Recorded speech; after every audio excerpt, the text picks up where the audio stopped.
Hi மக்களே, இன்றைக்கி எங்கள் வீட்டு காலை சாப்பாடு என்னென்னு பார்க்கலாம். நான் காலைல சாப்பாடு என் பையன் கூழுன்னு கேட்டுகிட்டு இருந்தான். அதனால் இன்றைக்கி நான் கூழ் தான் வெந்திருக்கேன். கூழ் அடுத்து இது கருவாட்டு குழம்பு பழைய இன்றைக்கி வைக்கிறதோட மறுநாள் தான் அந்த குழம்பு நல்லா டேஸ்ட்டாக இருக்கும். அதனால் கருவாட்டு குழம்பு சைடிஷ் கருவாட்டு குழம்பு, கத்தரி வத்தை, சுண்டை வத்தை, மோர் வத்தை. நீங்கள் இதை வச்சு கூழ் குடிச்சு பாருங்கள், செம்மையாக இருக்கும்.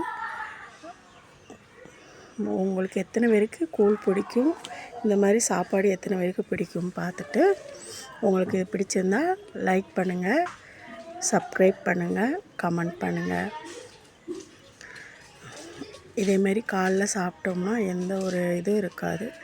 நீங்கள் சாப்பிட்டு பாருங்கள், பிடிச்சிருந்தா சப்ஸ்கிரைப் பண்ணுங்கள். எத்தனை பேருக்கு கூழ் பிடிக்கும்னு சொல்லுங்கள். Thank you friends.